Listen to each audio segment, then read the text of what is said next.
Let's get through it and have some fun, man. Sounds like the last date that I went on before I got with. But that's what she said about me. I'll just wing it and get through it. Just get through it. Okay. Hold on, me start my. I didn't. Bet her ass still single. Record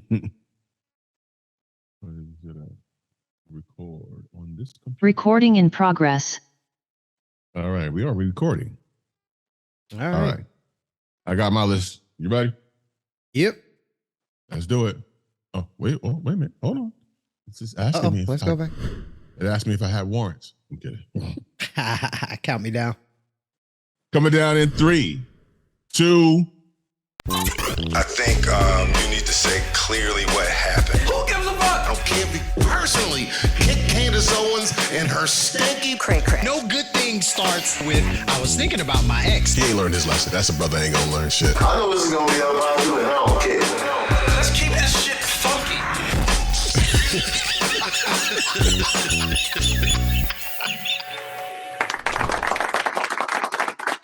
What's happening? What's craculating? What's unpopping, good people? Welcome to the Unpopin Show, home of unpopular opinions. I go by the name of T-Storm, and joined by, as always, my brother in crime, DJ Mike Swift.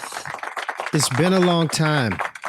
We shouldn't have left you without a dope show to laugh to. Yeah.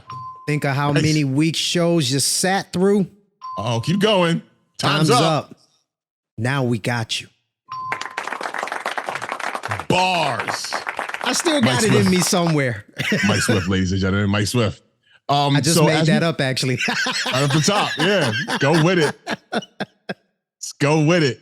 As we record this on this October 31st, 2022, it is, I am ill prepared. I don't have any Halloween. Only because by the time you see this, it won't be Halloween no more. You really won't give a damn. But all right, I'll just do the laugh myself. Okay. Wait, we done. did you get candy for the kids that'll be knocking on the doors? I did. Actually, we had to. So last year we were in the in the throes of the pandemic. So we didn't really get any people coming door to door. We just set candy outside, and we might have had a couple of kids come through and grab some candy and keep it pushing. Today it was a whole group of kids, like a whole. Hold on, you gotta back up. You live in what, New York? You was in New York at the time, or were you in Jersey? I'm in Jersey. I've been in Jersey for the past 4 or 5 years. And 4 years.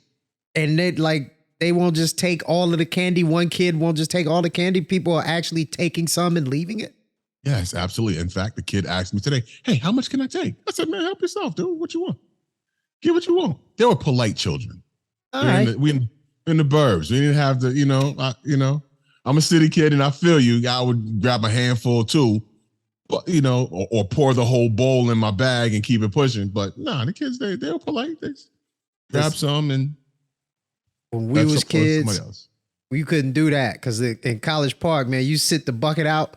We would jack the whole bucket and sell the candy in school the next day. Yeah, and sell it the next day. Hustles. That's how we got down, bro. That's right. Now, how about my brother was the candy man at school? Like that was his hustle. He bought candy wholesale from like Sam's Club or whatever, took it in and walked through the hallways at LaGuardia High School in New York City and made his dough. It was a cat that we went to school with. I can't remember his name. I remember his face. If I saw him tomorrow, I'd be like, "What's up, bro?" But this dude, he was the candy dude. That cat bought a car off of selling candy to high schools. He had sodas, chips, candy, whatever. You bullshit. You serious? I'm serious as a heart attack. I'm not making it up. Wow. I respect it. I think it was a Blazer. I think he bought a Blazer. Bought a Chevy Blazer off of candy? Off of candy, man. He was killing it. He was killing it. I wish I could remember that cat's name. I cannot remember his name. Wow. Well, since we're talking about candy. I love it. So I hear the Prince.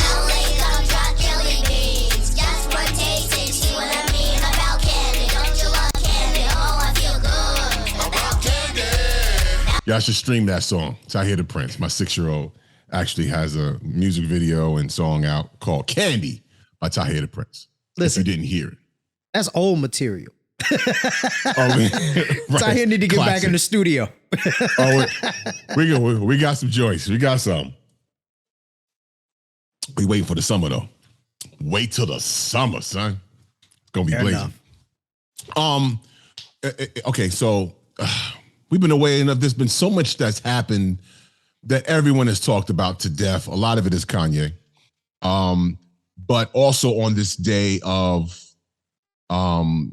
Halloween, October 31st, if you don't see us anymore, or if you see me, after this day, after this show, with a completely different attitude, you will know that I won the Powerball. So, because it's up to $1 billion as we speak right now, and we'll find out. I had to make a stop and go grab some tickets because $1 billion, really? I don't even need the whole $1 billion. Man. You never play? I never play. I think one of my I don't gamble at all. Right? I don't bet. I don't be like, I bet you the whatever. I don't do it at all. And actually, I can tell the story as to why I don't do it. We were kids, and I don't know how true it is. Maybe my mother was just trying to scar me psychologically. But when we were kids, it worked. It worked. Boy, did it work. My mother would tell us, like, we would run around, when you're kids, I bet you won't do this. I bet you won't do that. And I couldn't have been but about 7 or 8.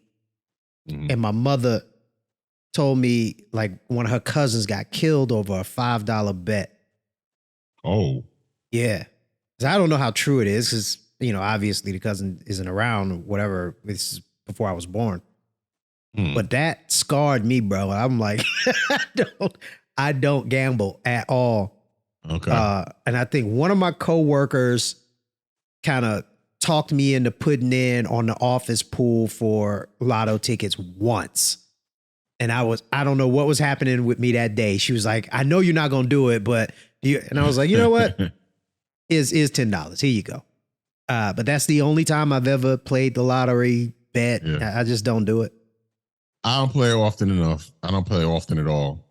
But when the numbers creep up like as astronomically high, you're like, you know what? I'll throw a couple of coins at it, see if I hit $100, which I've won a couple of dollars here and there. Nothing significant to be like, I'm quitting my job. It's just enough to cover the tickets that I bought. So you broke even. I broke even. It was a win-win.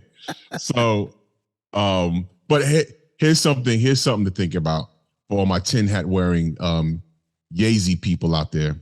And Kanye lost $1 billion status, and then the Powerball goes up to $1 billion.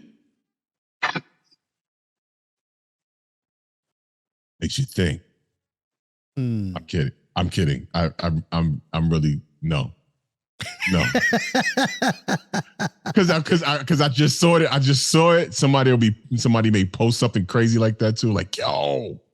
I think that makes a good segue, right? Because prior to the show, we'll talk. T and I will talk, just briefly about what we want to talk about. We don't ever get too deep into it because we want to save the real conversation for the show.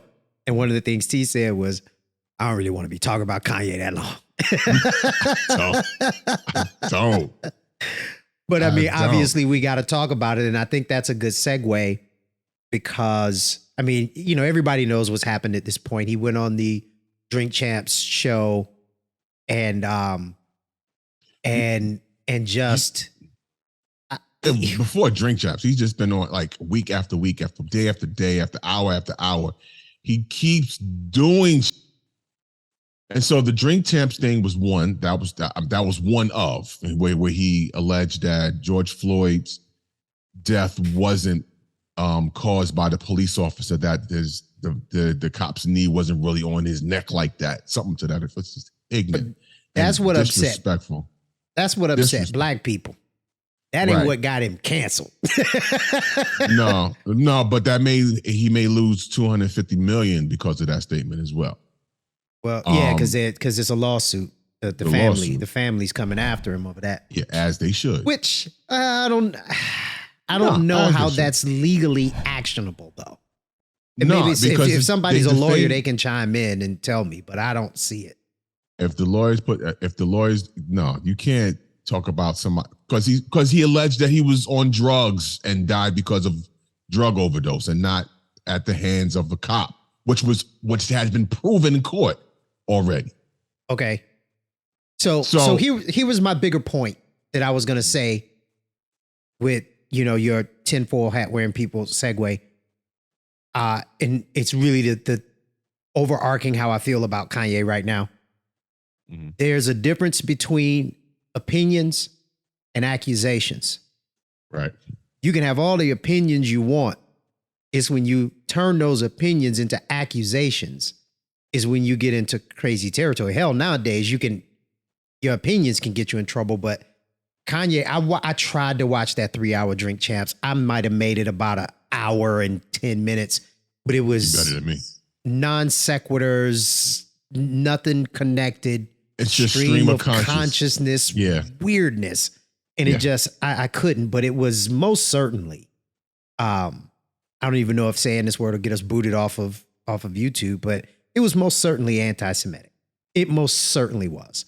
Oh yeah. But some of it was his opinions, which he's allowed to have. But it's when he take his opinion into accusation is when it gets messy. It's like, bro, you can do whatever you want, but I caution, if you don't want someone pointing the finger at you and saying you're a thing because you're a thing, right? Like you're bad because you're a man, you're unintelligent because you're African American, then you cannot then turn around and do that to someone else and expect for people to take you seriously. You just lost all standing. Yeah, and the fact that he basically dared Adidas to drop him. He dared people to kill him. Yeah. So I mean, clearly, and we've said this before, and we're clearly watching someone that's not well, and that's not excusing what he's doing at all. It's just facts. He's not well, and he's been given this, a platform time and time again to spew nonsense. And he keeps doing it. And even down to where he finally came around and apologized to I will call it DK. DK apologized to George Floyd's family. He made it about himself. Because he turned around and said, yeah, I know what it fit. I apologize to the family because now I know what it's like to have a knee on my neck. Adidas doing me. What? Man, if you don't go sit your silly ass down, man. And the fact that he leave it, and after all that, he's like he being humbled and God is speaking through him. No. Don't bring God into your mess. Yeah, be clear, be careful, because he ain't done humbling you yet. You could be real humbled, losing 600 million or whatever however much it was he lost that achieved that $1 billion status down to 400 million. He still got money. But that could go too. That ain't gonna be what humbles him. No, because what's gonna humble him is losing access to his children. That's gonna be what it is. And if he keeps going in the direction he's going, that's what's gonna happen. There was a story where he had some sort of altercation or outburst at one of his kids' soccer games. Did you see the video of that? I did not. I just have no desire to see this dude in all his. His outburst is not what I'm laughing at. I'm laughing at the ridiculous outfit he had on. Yeah, that's what I'm saying. His outfits clearly show his state of mind at this point. It's just out there. like a homeless Mad Max.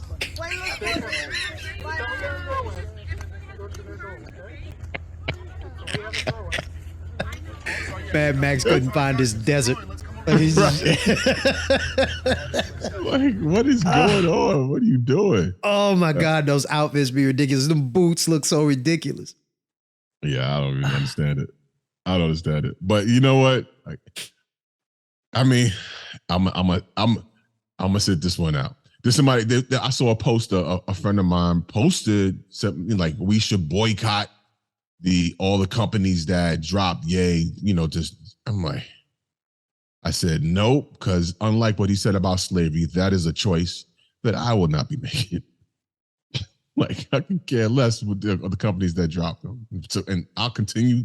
If I was buying Adidas before, I'm still buying Adidas now. I would never buy no Yeezys. But anyway, which is what I was pulling up to show. And the fact that Adidas is going to continue selling Yeezys without his name on it because you don't own the design, bruh. People like, hey, doing Kanye wrong. He need to be done wrong. Listen, so I got a pair of the Yeezy Boost 350 whatever up on the screen. And is it just me or these shoes ugly as hell? They're all the slides are ugly. All of them, they look like these shoes are ugly, bro. Like, I don't want to say the R word. Yeah, no, don't say that. They look like. Ooh. Look at the Yeezy insulated boot, $740 and up. That shoe looks horrible. I mean, you put some shoes on, look like you stuck leaning forward. Just like a deformed peacock. Like this is just terrible. I don't get it. I saw a kid. I went to see the Black Adam movie this past weekend. Oh, we could talk about that. And I saw a kid working in there who had on a pair of the foam runners. And I was like, I'm sorry. Your shoes look like they too big, bro. I mean, it looked like for your body. Like you should fit your whole leg in the damn shoe. That's terrible. It looked like something from the Aliens movie prop department. Right? It's just, I don't get it. I freely admit that I am old and out of touch. Listen, no, it's Pootie Tang. You ain't got to. Kanye is Pootie Tang. You don't know what he said, but you know what he meant. Nope, no, you don't. Anyway, I'd rather talk about Black Adam. My experience at the movie, and not the movie itself, because I don't want to give away any spoilers. But over the weekend, I hung out in Manhattan for the day by myself. I was just out in the city moving around. Kind of cool. I don't do that often. Didn't really have much to do. I had a gig later on Saturday night, so I was just killing time. I drove in, parked, and went to this theater I used to go to often on 13th and Broadway in Manhattan. Anybody in New York know what I'm talking about? And it was like about 4:10. I was just looking. I just wandered in there. It was like, let me see what time is the next Black Adam. Next at Black Adam was at 4:20 at something called a 4DX theater. I was like, I bet. So I bought the tickets, not knowing what it was. Went upstairs, bought myself a drink because they had a full bar. Got myself some food, whatever, bottled water. Sat down in the theater, got comfortable. Seats wouldn't recline for whatever reason. I'm like, okay, well, these ain't the recliner seats. All right, cool. But they were comfortable, so it was like a high chair. It was like propped up high. So I'm sitting down, wait for the movie to start, lights dim, and a trailer for Black Panther came on, and the chairs levitated, lifted up and tilted slightly. And then all hell broke loose with the chairs. It was rocking and shaking and shit. And something water on this, something happened on the screen and it shot water in my face. It's like, what the hell is going? My drink was in the cup holder sloshing around, so I grabbed it. It was like, what is going on? I was not expecting any of this. And when the trailer was over, it calmed down and the seat went back down in its place. I'm like, what the fuck is this? What have I signed up for here? What is happening? 4DX gives you the experience of clouds and wind, had wind blowing in my face and scents and sprays, and like they had water splashing in the air in the theater. There was an option to turn the water off because I didn't like getting shot in my face with what that was a little too far. Remind you of the old days. Yeah, right. I didn't like that at all. Like, I thought you stopped talking to her. See? But yo, it was crazy. But it was fun. That was a sure way. So if you're the type, first of all, I don't think children should sit in those seats because it's like being in a car wreck because the chair got real violent to the point where I felt like I needed a seatbelt in that thing. So I wouldn't recommend small children sitting in those chairs because it get busy.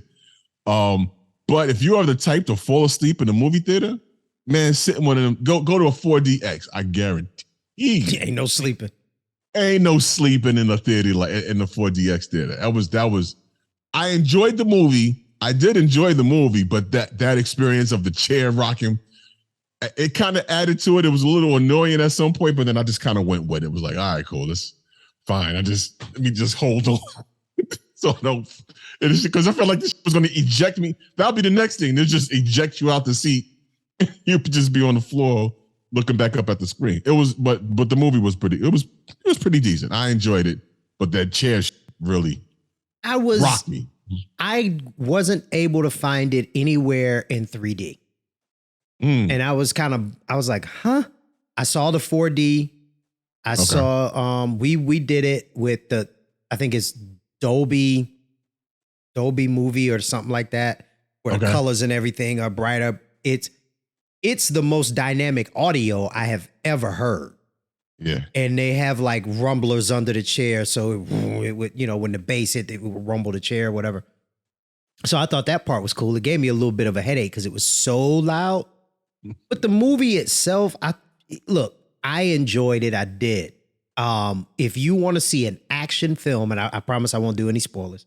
If you want to see an action film, like old school action, it starts with action and it just keeps going. It's just action, action, action, action, action. Yeah. And it's a few non-action sequences. So that part I thought was really cool, but the story was kind of soft for me.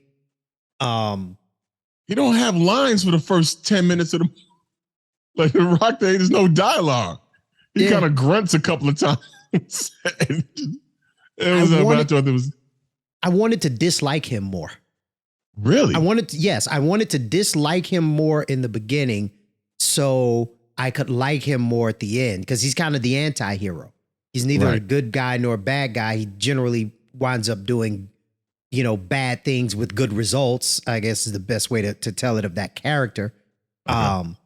But I didn't dislike him enough in the beginning. I kind of thought it was going someplace else.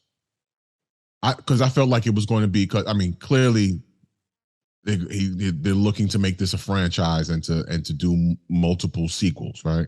Yeah. So the character be around, but I thought, minus the jokes, it would be more like a Deadpool. Yeah, I could see that. Minus the jokes, minus the jokes, because Deadpool was way more. There's way more comedy in it, as the character itself. But I enjoyed it. What'd you think about your man Aldous Hodge? Played Hawkman. Hawkman, yeah. I thought he was good. I generally have an issue with DC films. Fair enough. Because you're never really that, and I don't want to. I'm trying not to give no spoilers. But within the Marvel film, within the Marvel universe, even as they set up within the first, few minutes of the films, it gives you a little more to care about the characters. You're a little more invested in the characters, and I didn't see that at all with any of these characters. None of them. Although the action was cool, but you're not so when one of the characters is no longer around, it's kind of like I think what they tried to do was use the Amanda Waller character, played by now my favorite actress. What's her name? The Woman King. Okay. What is her real name? Viola Davis. Viola Davis, yeah. clearly for me forgetting her name, you understand now me saying she's my favorite was pure sarcasm. Yeah. But Yeah. I think they tried to use that Amanda Waller character to just kind of walk these heroes into the story, which, it worked, it wasn't jarring that they were there or anything, but I agree. They could have done some more character development to make you say, okay, especially with Hawkman, because that character is an interesting character. There was one line in the film. I guess this is a bit of a spoiler, but not much. It doesn't give away anything of the plot.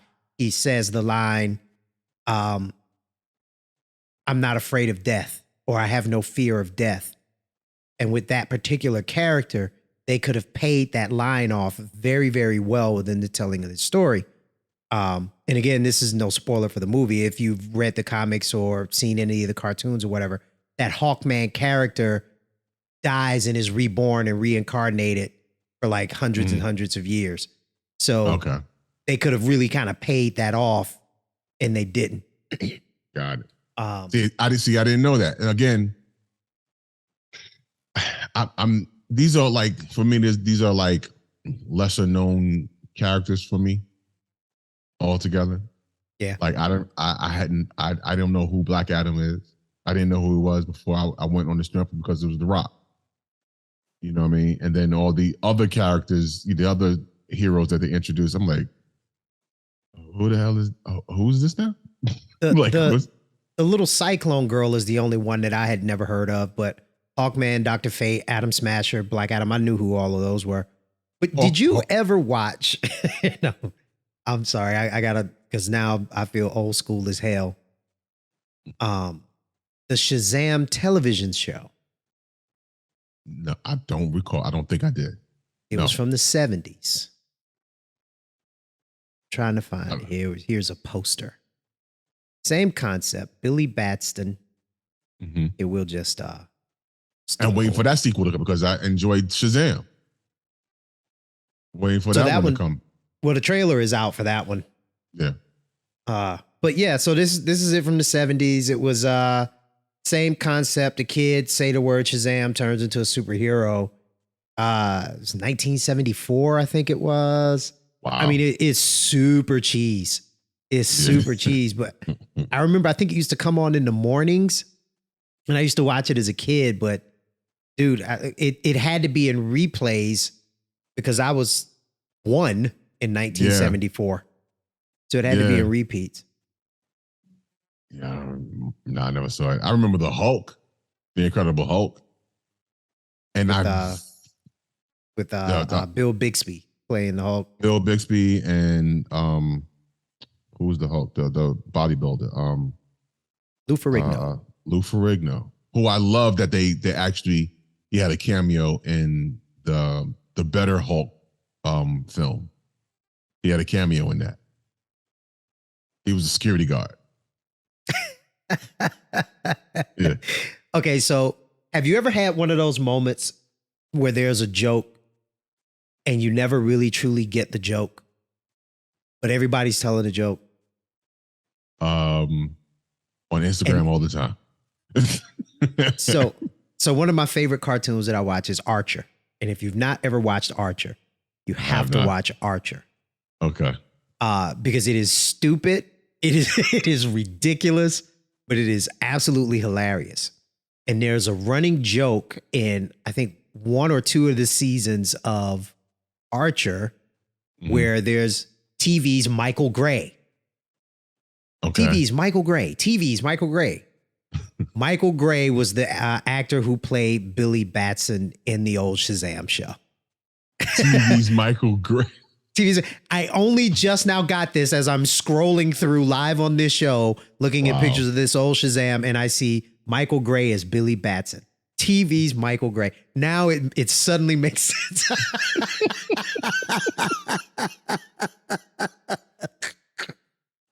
Episode 10 of That's My Mama. Oh my God. So you mentioned the Hulk. Yeah. Can we take a second and talk about how awful that that She-Hulk show was. Oh, you didn't like it? I didn't like nothing about it. It was supposed to be goofy. That's why I took it. It wasn't even remotely funny. No, you didn't find it funny? No, I was irritated the entire time. So you didn't like the fourth wall break, you didn't like none of that. It was too far. Too far. It just went too far. I enjoy. So what I like about Marvel is that especially the series, the movies and the series, they all take on different styles. So you have the superhero films, and then within the superhero genre, you have a whodunit. You have almost a rom-com almost. You have different. So this for She-Hulk, they build it as a law drama, a lawyer show. Did you know that they had no what is the person called when they're on set? Consult. They had no legal consult for this show. Really? Really. That's why you notice if you watch back the whole show, they didn't spend a whole lot of time in the courtroom. No. Well, because it's not really a legal drama. It wasn't legal. It wasn't superhero. It wanted to be funny. It wasn't funny. It really just wasn't anything. It was it was a waste of time. And I have on the picture a still shot of her twerking with Meg Thee Stallion. That was when I was done. I was just done. I enjoyed. Any chance you get to see Meg Thee Stallion twerking is a good time indeed. So, you think she's hot? Yeah, really? I think so. We talked about this before. There was a section of the population that was teasing Meg Thee Stallion, like acting like she wasn't a natural born woman. Which listen, I'm not a fan. I don't think she's hot, but I wouldn't go that far. I think that's just ridiculous. I think she's in great shape, but she's also a biscuit away from being wow, how do I say it? Nope, can't say that. You just don't. I think everybody gets what you're trying to say by the fact that you're not saying it. Yeah. So, that she has to work hard to stay at that where she is. You know what I mean? Because I think she's just okay. She's just okay. Okay at best. So, okay. Excuse me, ladies and gentlemen. Let me just take this as a step further. If you and I were in a strip club and Meg Thee Stallion, not a rapper, but looks how she looks, hit the stage, you wouldn't be like, okay. Mm-mm. No. Mm-mm. No dollars. I'm not even talking lap dance. I'm talking on the stage. Mm-mm. And I can't say why. I'll put it this way. Okay. There are attributes that she has that personally I find unattractive. Okay. Physical attributes. Now, her whole image and vibe I don't find attractive, but that's different. That's different than strip club questioning. But there are some physical attributes about her that I personally don't find attractive. Some people may, I don't. Okay. As long as we're not looking at her toes, we good. That might help. That was bad. But no, back to She-Hulk. I didn't like it. It felt whiny. It felt preachy. I don't and here's one of my biggest complaints that I have about female-led action type things, which this had some action, so it's technically didn't fall into the action category, but it did suffer from this writing failure. Mm-hmm. She just was. Like one day she wasn't, and then she just was. And there was no journey. And because there was no journey, I couldn't connect with her. I couldn't feel her pain. There was no struggle. for me to connect to and feel. It was just you're whining about being a superhero attorney. And then, you know, she was hooking up with as many people as she possibly could. Her cousin, who has been the Hulk for what, 20 years? Right. He's like, hey man, you probably should try these things and do these things. And she just knew better than him. Yeah. And just dismissed him because he's a man. Like, oh, you don't understand my struggles because I'm angry all the time. I'm a woman. And I'm like, okay, fair enough. There are things that are definitely difficult about being a woman that you should be angry about. However, there are things about being a man that are difficult that men are angry about. So it's not like your cousin lived a wonderful life and then, you know, now he has to learn difficulty. He made it 30 years of his life and he had never had any difficulty. It just was ich. It was ich. I didn't like it. And then the finale just sealed it for me. I was like, oh. I think the finale, just on the technical aspect of it, was funny because they made Kevin, well, spoiler alert, the character Kevin, that they referred to, that we figured they were talking about Kevin Feige, when we got to see who Kevin was hilarious to me. Yeah. I found that funny. I just, you know who hated it more than me? My girl, she hated it. Wow. Okay. So we have this routine where we watch a bunch of stuff and we're both into fantasy and science fiction and action. Mm-hmm. And we'll get together on the weekend and we'll be like, okay, well, what are we watching? So last weekend we were going through this and I'm going down the list and we're like, well, we've finished Rings of Power. We finished House of Dragon. And she was like, oh man. And I was like, yeah, we finished She-Hulk. And she said, good.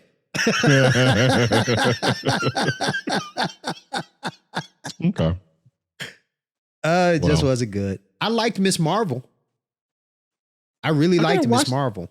I gotta watch it again because I feel like when I did watch it, I fell asleep on the first couple of episodes or was distracted from the first few episodes because I wasn't able to completely pay attention to it. But then I got into it. But it felt like it moved slow initially. It did. And then I got into it maybe episode 3, 4. It was like, okay, now we get to it. But I enjoyed it, but I don't remember it. I really liked how they handled the cultural aspect of the character. Mm-hmm. I think they did a really good job. And somebody else in that community could tell me that I'm completely wrong, but I think they did a really good job of showcasing that character and that character's culture without it feeling like they were pandering. Yeah. So yeah. Yeah, I heard something ringing. Anyway, your ears? No? Yeah, right. The sound of people being angry at me. So there was a clip I saw. Jumping subjects here. For Halloween, Diddy dressed up as the Joker. It was really good makeup. Like he was all into the character, laughing and whatever. And I forget the brother's name. Michael somebody. I can't remember. It was a clip of him, and it seemed like they were. At first, it seemed lighthearted or whatever, and then it got really tense. They were cussing back and forth, and come over here, I'm gonna bust your ish, and this and that, And the other Michael brother, J. Ferguson. He played I think this character was called 2-Bit in the Power series. And he was just standing there. I don't know what, and like he had beef with Diddy for something over something, or he didn't know realize it was Diddy. who he was. Yeah. Oh, no, you yeah, him. Okay. Yeah. Just I said that. And so, I'm switched to go off like that. Call yourself love, man. Where's the love? Because he was with the shits. Like, yeah, well, we get to it. You got a problem with me? Get to it. That's a quote. Like, okay, I get it. Look, and he was surrounded by Diddy and Diddy's goons, and he was still like, whatever. It's gonna be whatever. Yeah. Now he's from where he from. So I understand it. It just didn't seem. It was just weird. But you run it up on people in makeup. People don't recognize you, of course. They What do you think is squashed it going? though. Yeah. Diddy was like, "Yo, it's me," whatever, and they laughed about it. Diddy invited them to the after party After party. Yeah. because that's Diddy, man. If Diddy's around, it's gonna be a party, an after party, and an after party. And then also, hey, hold this bottle up for me real quick. Here's a bottle of Ciroc. Hold on, snap the picture. Pop. Hey, go get me some cheesecake. Some cheesecake. Speaking of cheesecake, shout out to E Ness. E Ness has been popping up on the interwebs, throwing some freestyles. E Ness was part of the group, the band. He's from Philly, and he's resurfaced and been doing the freestyle battles, and now he seems like he's getting to some new material. So I'm curious to see what I got a joint. I did a record with him, but we never put it out. But I should I should probably I did a joint with him. Going back like 15 is at least 15 years now. Longer than that. No, way longer than that. I had no idea. Yeah, I did a joint with him. I did a few because when I was in the A, he came down and I took him around everybody. I took him to DTP office. I took him. I put him on with Ryan. I think Ryan Cameron. I think I had him going with Ryan Cameron. I just kind of introduced him, when he came to visit Atlanta, and and we did some music. I did some music with him. I remember he could actually rhyme, man. He had of like that whole squad. He had bars back in the day, man. Yeah, he's tough, still tough. He was doing the because they made the freestyle battles like an event. It's like boxing almost, and was doing pay-per-view, and he was part of that world as well for a minute. I think he may still be doing it. So, but shout out to E Ness. What up, E? Holla at your boy. You need to pull up them old records, man. Put them out. I think I will. There's a couple of I got a joint with him. What's my man that Swiss Beats has signed? That was wild. Little dude. He had a record with DMX. I can't remember his name right now, but I got a verse for him. Drag on, not drag on. Not drag on, nah. It's another. Drag on was actually in Rough Riders. This kid wasn't in Rough Riders. He was with Swiss, but affiliated with Rough Riders because of Swiss. And so, I can't remember his name. Man, forgive me. It's gonna come to me after we finish recording. But yeah, I got a few joints that I think I'm gonna do something with. Just to throw them out for the sake of throwing them out. This is what it is. Or at least put them on a mixtape or something. There we go. Yeah. Mixtape sounds better because then artists come back. Hey. Where my residuals, bruh. Right. It's a mixtape. Ain't nobody made no money off of it. So, oh man, that's funny. Instagram. So it was kind of bugging out, was kind of tweaking on me today. I was going looking up. You mentioned something about that. What was going on with that? Because I'm never on Instagram, man. Well, I'm always on Instagram, and I was scrolling looking for stories and going through some of the stories that I had saved to talk about on the show today, and randomly the app on my phone just crashed, just shut off for nothing. I was like, okay, that's interesting. So I just went. I did what like if that happens, it means there's an update I probably missed out on. So I went, updated, boom. Told him to do it again, did it again, shut off for no reason. And so I looked up, and Monday, October 31st, Instagram goes down for some users. Thousands of Instagram users reported issues with accessing the platform on Monday morning. Approximately 7,000 users reported that the app was down around 7:15 a.m. according to the outage tracking site Down Detector. About 45 minutes, however, the number of reports had dipped noticeably. But there's still issues with it. There was people that said they lost followers. Some people were locked completely out of their accounts, and so those accounts just kind of disappeared or whatever. And then for me, like I said, it just kept shutting off for no reason. So I just kind of stayed off it for a little bit. But What's going on with Instagram? I don't know, bro. It seems fishy. Yeah. Elon Musk takes over Twitter. Instagram starts crashing. Let me get my tinfoil hat. No, the Twitter thing. As soon as Elon Musk took over, they said the usage of the N-word went up 500% on Twitter. Is that true or is that a joke? That is not a joke. I wish I had wrote that joke, but it's real. 500%. It sounds like a joke you would write. The usage of the N-word just went up astronomically. People writing, "Oh, Elon Musk took over." Okay, so how many times can I say N-word? How many times can I say it now? And these are white people. I would love to know the context. No, that's the context. It was just simply people just saying it for the sake of saying it. I hate N-words, putting all types of hate speech and stuff on the platform because Elon Musk is a person that supports free speech, and now we can say what we want to say. And so I've got to Google this. Yeah, it is real. It is real. Hate speech rises on Twitter after Elon Musk takes over. Researchers find. Why were they even researching that? Because it showed up. You just scrolling and you see just miles and miles of hate speech. You see miles and miles of N-words.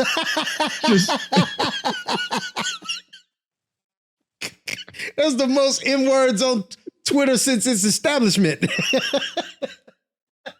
I would like to petition. We thought all the N-words was on Facebook still. We got to get these N-words off of Twitter, Elon Musk.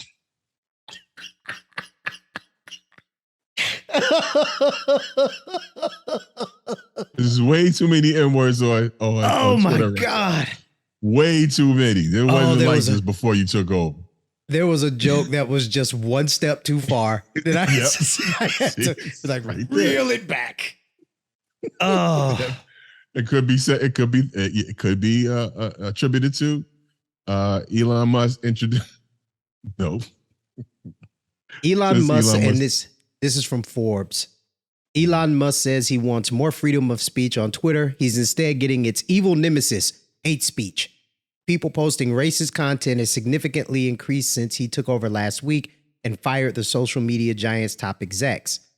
The Network Contagion Research Institute analyzes social media content. Its researchers found a 500% increase in the use of the N-word on Twitter within 12 hours of Musk taking over.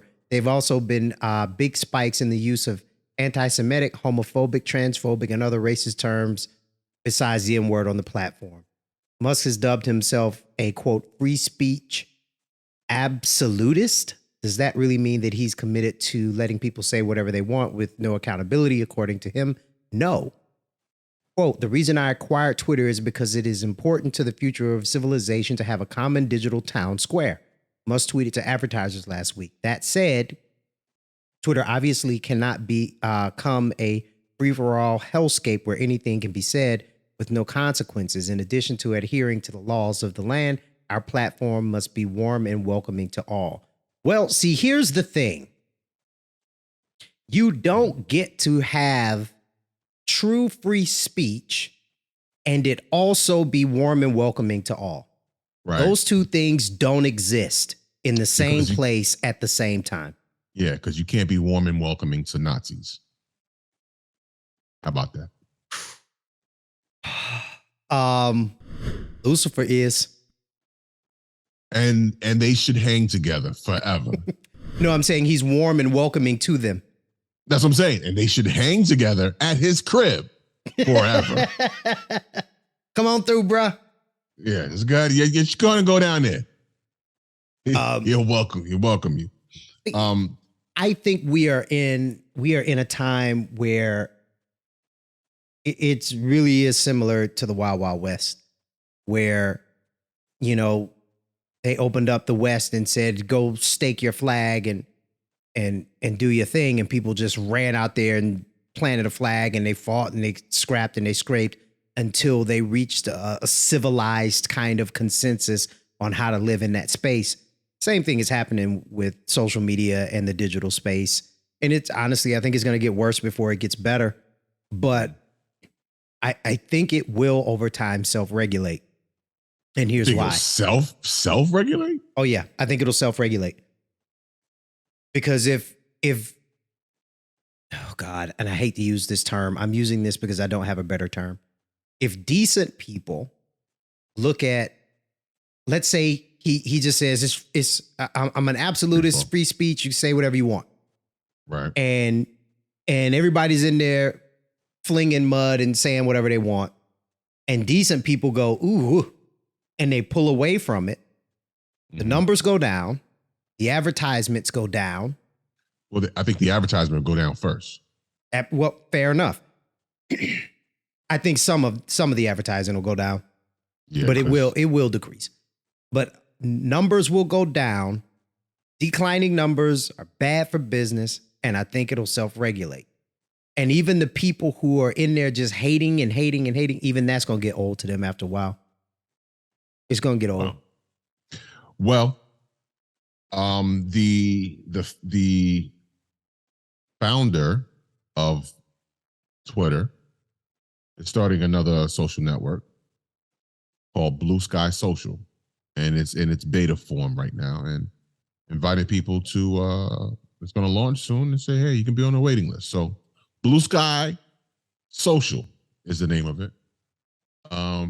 Google it, go in and wait on it, and then there could be a floodgate for people to leave Twitter if it's not going to, you know what I mean? If that's what they're going to let this happen, tell you what, we'll take our ideas somewhere else. You can have this. You and Truth Social. So I don't know if this is the same one or if this is the correct one. BlueSkyWeb.org. Put in Blue Sky Social. bsky.app. And it's called Blue Sky. Blue Sky is one word, social. See what's next. Blue Sky Social. Blue Sky will launch soon. Join the waitlist to try the beta before it's publicly available. I'm going to do voiceovers when I retire. Do voiceovers now? What are you talking about? I cannot add another thing. Too many things. Yeah. Oh yeah, it's the same thing. So this is what I found was kind of, I think, the back end. The web, email, RSS feeds, XMPP chats, what all these technologies had in common is they allowed people to freely interact and create content without a single intermediary. We're building the AT protocol, a new foundation for social networking, which gives creators independence from platforms, developers the freedom to build, and users a choice in their experience. Sign up for the Blue Sky private beta. Yeah. Be interesting. And at the bottom of the page, let's zoom in. Have a Twitter account. There's a Twitter link. Yeah. Yep. Gotta love it. Gotta love it. All right, we'll see what this Blue Sky has to offer. Mm-hmm. Give you some choices here. I think I'm gonna do some t-shirts. My man, shout out to Mike Kinsey, my bro, gave me some ideas for some t-shirts.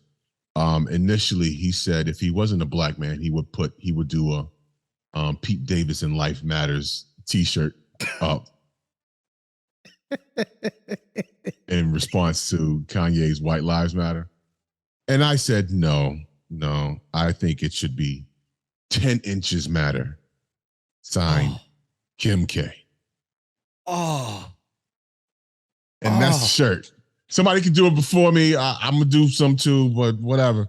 We should just flood the market with those. 10 inches matter. That's what Pete tried to do. Yes, no, he did. He actually did it. Oh, he didn't flood the market. He saturated. He certainly saturated it.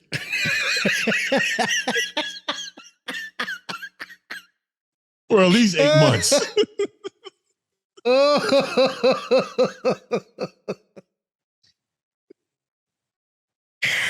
Oh, I think we just found our YouTube short.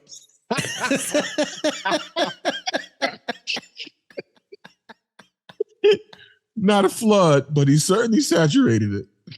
Speaking of t-shirts, my girl did this one for me. Hold on, I got to move the mic. However, comma. I thought that's what it said. Yes. It's the Unpopin prototype. We got I to get need the that. however comma shirts. I need that. I like that. That's what's up. She heard it on one of the shows and then she went and got it made. Yeah, man. That's what's up. However, comma. And she did it in the colors, the black and the yellow. Mm-hmm. Nice. My baby loved me and I love my baby. Oh, that's so sappy. Hey man, it's sappy, but it's true. Look, and let me. I'll take a second because, and you can't even say "are pilled" anymore because Okay. YouTube is cracking down on that with Andrew Tate getting banned and all that stuff. So, Oh, I have no idea about this. Okay. are you familiar with who Andrew Tate is? Not exactly. No. So Andrew Tate, he's He's a comedian, right? no, he's an ex MMA fighter Okay. turned. How is the best way I could describe Andrew Tate? YouTuber? Men's rights, not even that. Like, I can't even call him a men's rights activist. He's kind of a rich playboy who speaks up for men. And like, no joke, he is rich and in cars and boats. And I was thinking the grown version of the Little Rascals Girls Haters Club. Like, something like that, actually. But he does not dislike women. He just speaks on the dynamics of men and women and how women act and how men act. And he's very, very direct, like very direct. And he was banned off of every social platform. They were just like, nope. Wow. Nope. Yeah. I mean, it's a lot to it. He said some things. He went on Piers Morgan and talked about it, and it was an interesting interview for sure. But I look, I've heard him say some wild stuff. Brother ain't been that wrong. Be careful. I know. Walk delicately. What wasn't even my point, right? To go into Andrew Tate, but because of that, YouTube is cracking down on that phrase. arena and that phrase in that arena, just that whole manosphere kind of stuff. But I've been watching a lot lately, and I hear a lot of dudes, and they're like, I mean, I'm not the biggest proponent for marriage, but they're anti-marriage.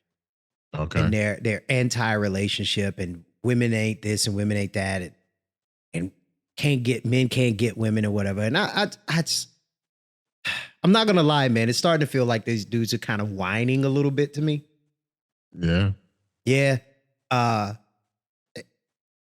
In two ways, right? So one, I have never been tall. I've never been too particularly handsome. I've never been rich. I've never had a wonderful car. Well, I got. But you got them damn gray green eyes though. See. I was gonna say something, but all my gray green eyes have allowed me to do is look at the women I can't get. That's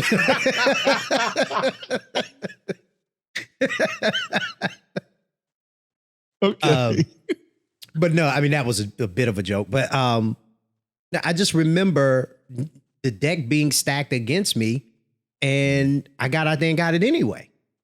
It's just like, the challenges that you have ahead of you, you know what your shortcomings are, and you just get out there and get it out the mud anyway. Right. So that's kind of the first thing. And I'm like, y'all just gotta be okay with being told no. I think I was telling a girl this recently, and she was like, yeah, I would never ask a guy out because I don't like being rejected. I said, no only hurts the first 10 times. After that, you get used to it. Hell, some cases you kind of expect it. You're like, no, okay, that's fine. It's good talking to you. And look, and the other thing is, I'll say this, and again, I will preface this by saying I am not the biggest proponent for marriage you will ever meet. Right? If you go back to some of the old shows, you'll hear me and T will go back and forth about it. But until you have had the love of a good woman, you can't say you can live without it. Right? I would rather have had it and it goes bad than to never have had it at all. Because it is nothing in the world like a woman really loving you and showing you. Like love the verb, not love the I just feel good about you, but the verb. Right. Yeah. There ain't nothing in the world like that, bro. No, I feel you. I mean, yeah, I mean, there's as much as I hear cats talk about, oh, marriage is just a piece of paper. It's not really. If that's all it is to you, then you don't value it. You don't understand it. You know what I mean? It's way more to that. There's a spiritual connection. There's a physical connection. There's a mental connection. There's a whole types of, you know, it's way more to it than just a piece of paper. And understanding, being, you know, people say, you know, 50, you know, like it's a 50-50 relationship. No, you come into it at 100%. They come into it as 100%, and you know, you're supposed to match each other. You know, you should be doing how you want to be treated. Say how you want to be loved, how you want to treat. That's how you love, and it should be. And then it's also reciprocated.